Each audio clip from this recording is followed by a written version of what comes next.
On est un acteur un peu différent, on fait un peu bouger les lignes de la philanthropie traditionnelle. C'est important pour nous. On est dans un monde où les problématiques sociales, elles s'accélèrent. On a besoin aussi d'investir différemment, de regarder le don comme un vrai levier de changement social. Et qu'on essaie de porter ça, on le fait de plein de façons. L'Epic Pledge en est une. C'est curieux cette méfiance autour de l'investissement financier. Alors qu'investir est tout simplement incontournable pour construire le monde de demain, quelle que soit la manière dont on l'imagine. Et vous savez quoi ? Prendre conscience de cette réalité, c'est déjà apporter une première pierre à son édifice. Bonjour, je suis Aurore Perrin et mon objectif avec Just Focus, c'est de mettre en lumière le pont entre des investisseurs qui ont des idées, des projets, des convictions et leurs investissements qui sont un moyen de créer un futur qui leur ressemble. En proposant un nouveau rapport à l'argent, aussi exigeant sur sa performance que sur son sens, Just Focus est une invitation à passer à l'action. Dans l'épisode précédent avec Eric, nous avons évoqué l'évolution de sa position chez Vaneos, ses investissements et également son engagement avec l'Epic Pledge. Dans cet épisode, nous accueillons Sarah Tiermarsh, directrice d'Epic Foundation, qui nous explique ce en quoi consiste son activité et les spécificités d'Epic. Bonjour Sarah, merci beaucoup d'être avec nous aujourd'hui et merci beaucoup Eric. Effectivement, alors c'est le Epic Pledge, c'est ça ? C'est un format un peu spécifique, c'est pas, j'imagine, la seule manière dont vous fonctionnez dans la fondation. Est-ce que tu peux nous parler déjà de la fondation en règle générale, puis spécifiquement de cette proposition que vous adressez plutôt à des entrepreneurs, combien vous êtes d'entrepreneurs, combien ça fonctionne, qu'est-ce que ça représente aussi en termes de parts, de dons et en termes d'action derrière ? Absolument. Bonjour à tous, merci Eric pour cette invitation, merci à Sapiens aussi. Effectivement, moi je travaille pour Epic Foundation, on est une fondation internationale créée par Alexandre, comme le disait Eric. On est un pont, je pense que c'est important de comprendre qu'on est un pont, on est un intermédiaire de confiance entre deux mondes qui ne se parlent pas tant que ça ou qui ont parfois du mal à collaborer. On a d'un côté des donateurs, des gens qui ont envie d'avoir cette mentalité du give back, de donner mieux, de donner plus intelligemment et qui n'ont pas forcément la connaissance, le temps, la confiance pour le faire. Donc on est un pont avec eux et avec des associations effectivement de grande qualité qui aujourd'hui travaillent sur la question des inégalités sociales de façon générale. On partage une même mission, une même vision de changer des trajectoires de vie. Ça, c'est quelque chose qui nous réunit, c'est évident. Il y a des personnes très vulnérables, des personnes qui ne sont pas nées au bon endroit sur cette planète. Les inégalités, elles sont nombreuses, sociales, elles sont environnementales aussi aujourd'hui. Et on se dit, il faut agir, il faut plus d'argent, il faut donner à ces associations qui font un travail extraordinaire. Et donc, on essaie de rétablir ce niveau de confiance et de connexion pour encourager le don, un don plus stratégique. C'est vrai qu'Epic, on est un acteur un peu différent, on fait un peu bouger les lignes de la philanthropie traditionnelle. C'est important pour nous. On est dans un monde où les problématiques sociales, elles s'accélèrent. On a besoin aussi d'investir différemment, de regarder le don comme un vrai levier de changement social. Et qu'on essaie de porter ça, on le fait de plein de façons. L'Epic Pledge en est une.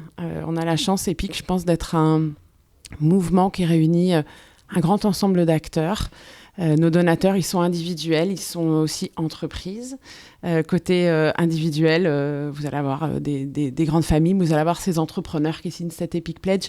Ce qui est important pour nous, en fait, c'est de créer des outils, des solutions de dons, une façon de s'engager qui soit adaptée à là où vous en êtes dans votre vie, dans votre parcours et dans les moyens que vous avez à disposition. Les entrepreneurs, on en a plein qui ont envie d'inscrire cette notion de give back dès le début de l'aventure entrepreneuriale. Qui n'ont pas forcément là tout de suite le temps de se dire ok, pourquoi pas soutenir une asso, mais laquelle, quelle thématique, etc. L'Epic Pledge, il permet de se dire écoute, tu t'engages moralement aujourd'hui, que si un jour effectivement tu as un grand succès, il y aura une partie de ce succès qui sera reversée à ceux qui en ont aussi besoin. C'est en moyenne 3%. Le pledge, environ 3% de la valeur qui est promise pour être redistribuée sous forme de dons.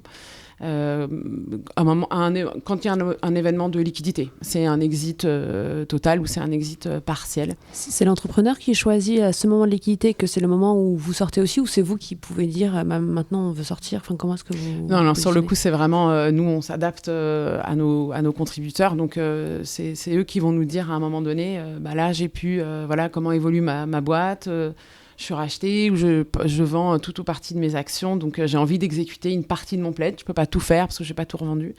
Mais j'ai envie d'exécuter maintenant, j'ai envie de contribuer. Et ça, nous, on s'adapte après. Si c'est de la session avant-vente, après-vente, bon, après, c'est un peu plus technique. Je ne sais pas si on en parle tout de suite, mais on peut. Voilà, on s'adapte à la vie des entrepreneurs. On a aussi du conseil fiscal qui nous aide pour trouver la meilleure solution de le faire, évidemment, pour que ça vienne prendre sens pour l'entrepreneur, pour l'entreprise aussi parfois. Pour nous, en fait... la collecte, elle est permanente. Ce soutien aux associations, il est constant. Donc, en fait, après, peu importe quand ça arrive. Fiscalement, ça fait une différence, le fait d'avoir prévu en amont de donner une partie des parts de l'entreprise, ou c'est la même chose que de donner après? Enfin, comment est-ce que ça fonctionne? Alors, de l'avoir prévu avant, non, ça ne va pas te donner plus d'avantages fiscaux. Il y a même certains entrepreneurs qui le font sans avoir toujours la connaissance de toute la défiscalisation qui existe derrière le don. Un Epic Pledge ou toute contribution, c'est d'abord un acte de générosité. On a la chance, cela dit, en France aujourd'hui, d'avoir des très beaux mécanismes de défiscalisation du don. Donc, c'est un vrai encouragement aussi à faire plus. Aujourd'hui, on défiscalise entre 60 et 75% du don en France, donc du montant du don, donc c'est pas rien, 60% pour les entreprises, entre 66% et 75% pour les particuliers, que ce soit sur l'impôt sur le revenu ou plutôt l'impôt sur le patrimoine. Donc ça dépend après, c'est vraiment des stratégies ensuite fiscales, mais c'est un intérêt certain. Ça reste un acte de générosité, donc vous n'allez pas gagner de l'argent en donnant. Je pense qu'il faut quand même le rappeler. En revanche, je trouve ça très intéressant d'avoir les discussions avec certains qui me disent parfois ça me permet de flécher un peu mon impôt. C'est-à-dire qu'à un moment donné, vous savez que quand vous allez faire ce don-là sur telle thématique, telle association, telle cause qui vous tient à cœur, le fait d'avoir ce relais de l'État en défiscalisation sur le don, ça permet aussi de flécher un petit peu une partie de ce don, ce qu'on ne peut pas toujours faire, évidemment. Ensuite, il faut, en général, ça se passe plutôt après la session, donc quand vous avez déjà les liquidités. Ça se passe plutôt après. On en a quelques-uns qui vont nous céder des titres avant-vente. Ça permet de réduire un peu l'assiette fiscale sur laquelle ils vont être imposés. Il y a autant de stratégies que d'entrepreneurs, on va dire, mais on essaie de trouver la meilleure solution pour tout le monde. Bien sûr, et je trouvais ça intéressant ce que tu disais sur l'idée de flécher l'impôt. C'est quelque chose en fait qui me semble est très répandu dans des pays plus libéraux, je pense notamment aux pays anglo-saxons. C'est quelque chose qui en France peut-être se développe plutôt. Est-ce que vous avez l'impression que justement il y a parfois des incompréhensions, une image qui est un peu négative des fondations ou pas du tout? Comment est-ce que vous vous inscrivez justement par rapport à ça? Alors je ne pense pas qu'il y ait une image négative des fondations. La philanthropie, elle a toujours existé, elle est historique. C'est vrai que Epic porte probablement une vision plus anglo-saxonne de la philanthropie. Qu'est-ce qu'on entend par là? Et ça ne vient pas nécessairement en opposition à l'action publique, au contraire, ça la complète. Une philanthropie, on va dire, plus stratégique. Elle va regarder justement les projets dans lesquels qu'elle va soutenir. Eric le disait, on a, nous, un processus de sélection très construit, très avancé pour aller identifier des projets qui créent de l'impact. On mesure cet impact. C'est parfois pas quelque chose d'évident de se dire on a des processus de mesure, des critères de sélection, on va agir quasiment comme un fonds d'investissement alors qu'on agit sur des causes sociales. Il y en a certains effectivement que ça questionne plus que ça dérange. Mais en tout cas, c'est vrai que c'est une façon d'agir qui est plus efficace. Ça peut questionner l'efficacité dans le monde de la philanthropie. Peut-être qu'on peut se dire donner pour donner, c'est déjà suffisant. Est-ce que donner doit être nécessairement utile? Est-ce que donner, ce n'est pas juste quelque chose d'émotionnel et c'est mieux que rien, quoi qu'on fasse? Et ça, moi, je le respecte complètement. Maintenant, au niveau de la fondation, on se dit que le don peut aussi être une poche de financement qui est indispensable. Donc, c'est juste, nous, notre positionnement. Pourquoi? Je vous prends le cas des questions du réchauffement climatique aujourd'hui. On a à peu près 2% de la philanthropie qui va aujourd'hui sur les questions de réchauffement climatique et d'appui à la gestion du dérèglement climatique tel qu'il existe. C'est très peu, alors que c'est pourtant une crise majeure qu'on traverse. Pour nous, c'est un angle important parce que c'est la plus grande menace, je pense, auquel vont être confrontées les générations futures. Comment est-ce qu'on fait aujourd'hui pour accélérer des solutions sur le terrain qui accompagnent des communautés qui sont déjà face à la question du réchauffement climatique? Comment on fait pour les appuyer, ces solutions, là, tout de suite, maintenant? Et pas juste parler de transition en 2030, 2050 et plus. Aujourd'hui, vous allez dans les pays du Sud, et Eric, tu les connais très bien. Cette question de la pénurie dans les océans, l'aridité des terres, elle est déjà très, très présente. On a des associations aujourd'hui qui ont besoin de soutien, qui ont besoin d'accélérer, qui ont besoin de toucher plus de communautés locales, de les engager, de les accompagner face à cette menace-là. Et donc, il faut aussi plus d'argent. Aujourd'hui, se dire on va aller sélectionner des assos très qualitatifs qui agissent sur le terrain et on va leur apporter un financement pluriannuel, substantiel. Nous, on donne, l'année dernière, c'était plus de 250 000 € par projet qui ont été versés. On va les accompagner dans la durée, on va les accompagner dans leur stratégie pour qu'elles aillent plus loin, pour qu'elles scale, pour qu'elles touchent plus de communautés, plus de pays, etc. C'est essentiel. Et on a besoin effectivement qu'il y ait d'autres personnes qui nous accompagnent dans ce mouvement-là. C'est ce que font nos pledgers et c'est ce que font des entreprises à nos côtés. Le don, il peut être stratégique. Il n'est pas que stratégique. En tout cas, nous, on le porte comme un vrai levier de changement et c'est essentiel. Et justement, je me posais la question, Eric, toi, au moment où tu décides de donner du coup une partie de tes actions à la fondation, tu choisis les associations auxquelles elles sont, vers lesquelles elles sont fléchées, ou c'est vraiment, ça arrive dans le bon commun et c'est vous après qui répartissez? Je crois qu'on peut le faire. En revanche, c'est pas quelque chose qui est prévu, qui est anticipé. Je sais pas à quel terme aussi le cas se produira. Et donc, moi, je fais confiance, en tous les cas. Enfin, ce que a priori je ferais, c'est de faire confiance à Epic sur le choix des associations et à ce moment-là, desquelles ont besoin en fait de l'argent, quoi. Donc, et moi, je serais curieuse de savoir du coup, parce qu'il y a évidemment, et comme tu le dis, énormément de causes, énormément de sujets sur lesquels il est juste d'aider. Comment est-ce que vous identifiez, vous priorisez vos sujets? Combien il y a d'associations, par exemple, sur combien de sujets vous intervenez? Est-ce que vous changez? À quelle fréquence? Comment est-ce que ça fonctionne? Comment est-ce que ça fonctionne? Alors effectivement, côté programme, on appelle ça programme dans la fondation, l'idée c'est de gérer un portefeuille de projets comme le ferait un fonds d'investissement qui gérait un ensemble de participations, un portefeuille d'associations qui sont passées par une sélection, si j'utilise les mêmes termes que les fonds de due diligence, qui dure entre 6 et 9 mois. C'est quoi les questions que vous posez dans une due diligence? Oui, alors on a 4 étapes aujourd'hui dans cette sélection et on a une méthodologie en 15 critères, donc 45 data points, donc ça fait quelque chose d'assez costaud. Il y a 3 grands piliers sur lesquels vont tourner notre sélection, nos questions. Le premier, c'est l'impact, évidemment. Donc, quel type d'impact aujourd'hui? Quels sont les programmes qui sont mis en place? Comment cet impact est mesuré? Comment est-ce que la mesure de l'impact, elle s'intègre dans les programmes? Donc, autrement dit, j'identifie des nouveaux besoins. Comment est-ce que je vais adapter ce que je délivre sur le terrain face à des nouveaux problèmes, des nouveaux publics, des nouvelles régions? Ça, c'est la première partie. Impact, elle est essentielle pour nous, bien évidemment. On est d'abord là pour ça, créer de l'impact. La deuxième, ça va être la question des opérations. Bonne gestion financière, bonne gestion des équipes administratives. Qu'est-ce qui est mis en place? Quel CRM? Quels outils? Quel contrôle? Voilà, les opérations, de façon générale. Et puis la troisième partie, c'est évidemment toutes les questions de leadership et de gouvernance. L'équipe en place, qui est là, pourquoi, est-ce que c'est les bonnes personnes pour s'occuper de telle ou telle population? Quand on parle d'enfance très vulnérable, alors ça va dépendre évidemment des projets.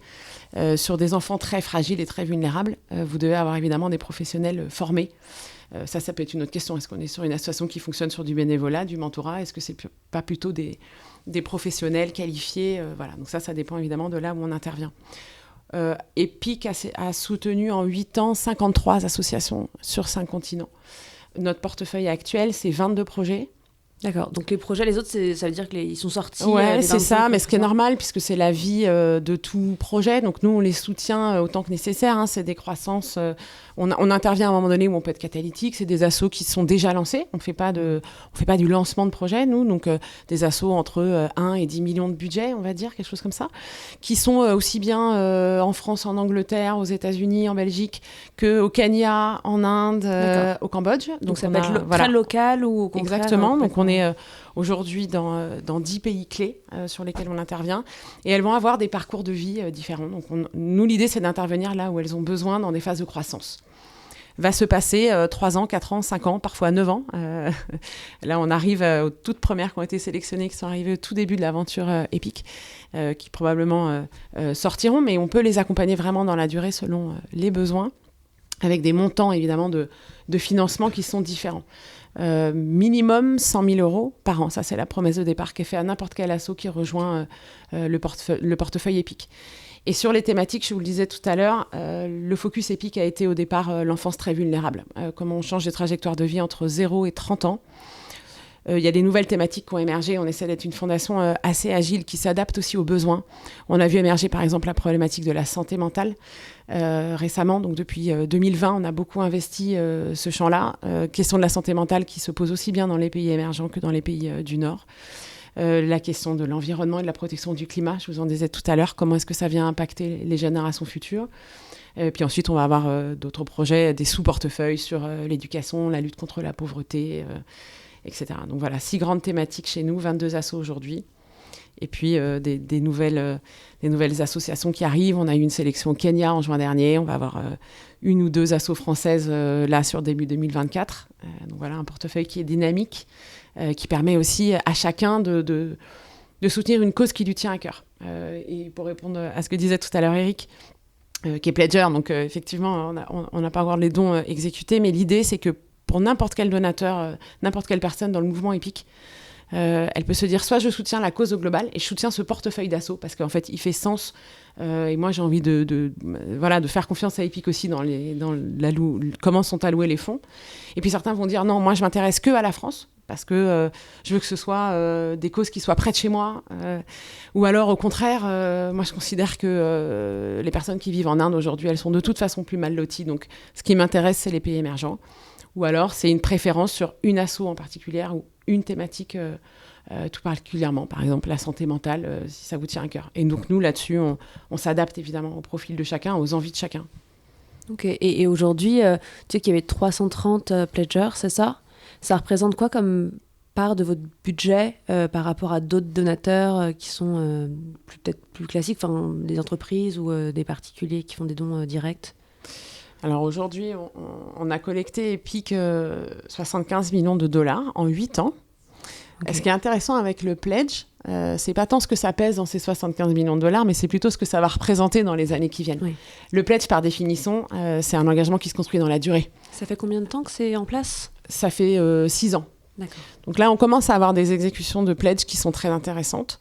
Et on en a d'autres qui probablement vont arriver dans les années qui viennent et qui seront importantes. Mais c'est aussi dépendant des success stories. On a des pledgers qui arrivent, ils sont en seed ou en série A, ils sont au début de l'aventure entrepreneuriale. Donc peut-être qu'on parlera d'une exécution de pledge ou d'un exit dans 7-8 ans. Hein, c'est possible.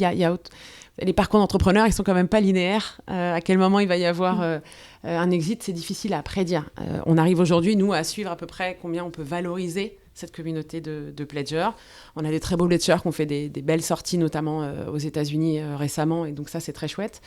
Et puis, on a aussi dans ces pledgers des investisseurs. On ne l'a pas dit tout à l'heure, l'Epic Pledge, c'est des entrepreneurs, mais c'est aussi des investisseurs qui vont pledger sur leur participation et sur leur caride.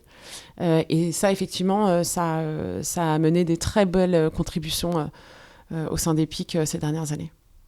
Ok, c'est super intéressant parce que j'imagine, Eric, que ça rejoindra aussi ce que tu disais tout à l'heure, mais j'imagine que quand on est entrepreneur et qu'on lance un projet comme ça, on a aussi besoin d'avoir des moteurs comme ça qui nous poussent aussi à nous dépasser au-delà de l'envie de réussir, de l'envie de faire marcher la boîte. C'est peut-être aussi se dire, à un moment, ma réussite, elle va servir une cause un peu plus vaste ou qui me dépasse ou qui... Est-ce que c'est quelque chose que vous sentez comme étant un moteur pour certains entrepreneurs pas plus que ça, Si, mais je pense que c'est essentiel. C'est-à-dire qu'on a vraiment beaucoup d'entrepreneurs qui aujourd'hui ont besoin de donner du sens et le font de plein de façons. C'est-à-dire qu'il y a l'engagement personnel, moral, de se dire si moi à un moment donné je réussis ou dès l'instant où je commence à avoir un peu plus de fortune, j'ai envie d'en partager une partie et c'est ancré dans un ensemble de valeurs familiales, personnelles, etc. Ce qui est intéressant dans ce pledge, c'est que certains signent, mais donc comme je vous le disais, c'est des parcours à long terme, donc ça n'amène pas forcément une contribution en don tout de suite. En revanche, ça amène plein de discussions, de connexions avec Epic, avec les associations, de se dire mais qu'est-ce que je peux faire maintenant et notamment au niveau de mon entreprise. Donc on a beaucoup d'entrepreneurs qui sont venus à titre individuel, mais qui finalement ont mis en place derrière des mécaniques d'engagement et de dons et de plus de sens au sein de leur entreprise, grâce aussi au mouvement EPIC, je dirais, de façon générale. Donc ça, c'est très chouette parce que certains, du coup, font un pledge, du coup, corporate, vont par exemple dire maintenant je fais 1% de mon chiffre d'affaires par an, je vais le reverser à EPIC, et ça c'est l'engagement de l'entreprise et ça n'a rien à voir avec leur pledge individuel. Certains vont dire on fait un EPIC Day, j'engage mes clients, mes salariés, toutes mes parties prenantes sur un EPIC Day où on se dit on fait une collecte commune, on fait un événement commun, on fait une fête, on reverse une partie à EPIC ou à une des associations qui nous tient à cœur. Donc il y a plein de modalités qui fait qu'on questionne le sens. Je pense que c'est des éléments importants dans le parcours d'un entrepreneur, d'avoir ces moments-là de réflexion sur le partage, je pense, de façon générale. Et il me semblait qu'il y avait une particularité aussi dans cette fondation, c'était le fait que les frais de fonctionnement ne soient pas du tout extraits des dons qui sont faits. Est-ce que, justement, je te laisse peut-être nous expliquer comment ça fonctionne ? Ouais. Tout à fait. Alors, on va le dire de façon plus simple. EPIC, effectivement, est 100% gratuit. On intervient, quoi qu'on fasse, on intervient de façon gratuite et pro bono pour l'intégralité des partenaires avec qui on travaille. L'idée, c'est que 100% des dons qu'on va collecter vont aller directement aux assos. Un entrepreneur qui exécute son pledge, qui va faire une contribution de 10 ou 20 000 euros, ça ira 100% sur le terrain. Sur l'association ou la cause qui lui tient à cœur. Ça s'est permis grâce à notre fondateur. On a un modèle très particulier de gouvernance, effectivement, où l'ensemble des frais de fonctionnement de la fondation sont couverts par notre fondateur, par le board. Par nos boards, parce qu'on en a plusieurs aujourd'hui, des personnes qui croient dans le modèle EPIC, en sa puissance, au fait que ça permet aussi de lever cette question de la confiance, qui est très récurrente. Des gens qui disent « moi, je veux bien donner, mais franchement, si c'est pour être prélevé de 10, 20, 25%, j'ai pas confiance, je sais pas où ça va aller, je sais pas à quoi ça va servir. » Donc nous, on lève effectivement ce problème-là, et c'est une grande innovation du modèle EPIC, ça reste inédit aujourd'hui sur le globe, et ça nous permet aussi de mobiliser beaucoup mieux et beaucoup plus. Ça veut dire que vous êtes combien de salariés chez EPIC ? Parce que on est une équipe de 25 personnes aujourd'hui, okay. Salariés. Ouais, ok. Et j'imagine que ça aussi implique des choses en termes de marketing. Enfin, vous faites peut-être plus attention. En tout cas, vous avez des budgets marketing qui sont orientés différemment ou alors, on est toujours de toute façon créatif, c'est-à-dire qu'on fait attention à nos ressources, mais parce qu'on veut gérer cette fondation de façon intelligente et raisonnable. On essaie d'être créatif. Nous, comme dit souvent Alexandre, on est un peu des soldats, et l'idée, c'est d'être suffisamment malin pour trouver des gens qui vont venir constituer cette petite armée de soldats avec nous. Aujourd'hui, en marketing ou en communication ou sur des conférences, vous pouvez trouver des partenaires qui vont vous inviter, comme aujourd'hui. Vous pouvez avoir des pledgers qui vont donner une place à EPIC pour faire porter ce message de cette révolution du partage, pour faire parler d'EPIC, de ce modèle un peu différent. Et des opportunités comme ça, on en a plein, et on essaie aussi d'avoir des gens qui disent voilà, nous, regardez, on essaie d'être gratuit, on joue le jeu, on contribue déjà beaucoup. Est-ce que vous aussi, vous pouvez faire une part ? Et ça fonctionne. Parce qu'en fait, il y a plein de moyens aujourd'hui d'être créatif et de partager les ressources. Donc voilà, effectivement, on n'a pas un rythme de vie faste au sein d'EPIC, mais on est responsable, on a une équipe professionnelle dans 4 pays aujourd'hui, et on va continuer de se développer dans les années qui viennent. Ouais, c'est super inspirant ce que tu dis, parce qu'en fait, ça montre aussi l'importance même du réseau, et qu'il y a aussi d'autres manières de faire parler d'EPIC, et c'est assez malin en fait, le fait d'avoir pu justement se caler d'aussi près des enjeux des personnes qui sont aussi susceptibles de donner. Bon, merci beaucoup Sarah. Avec plaisir, merci Rémi, merci Eric. Merci. Et puis à très vite. Voilà, Just Focus, c'est terminé pour aujourd'hui. Un grand merci à Sapiens, premier family office digital qui a rendu possible sa réalisation. Si cet épisode vous a plu et que vous souhaitez le soutenir, il existe plusieurs manières de le faire. Parlez-en autour de vous et partagez-le largement sur les réseaux sociaux. Pensez à mettre un commentaire 5 étoiles sur Apple Podcast. Et bien sûr, abonnez-vous pour ne pas manquer les prochains épisodes. Dans le prochain épisode, j'accueillerai Marc Batty. Marc, c'est à la fois un profil ultra atypique et en même temps complètement dans l'air du temps. C'est un brillant entrepreneur de la tech française qui a cofondé Dataiku, qui a connu un succès dingue, et quand cette aventure a touché à sa fin, il a pris un virage radical. Avec FEV, il contribue maintenant à la transition agroécologique en France en facilitant l'installation de la nouvelle génération d'agriculteurs et d'agricultrices. À la semaine prochaine.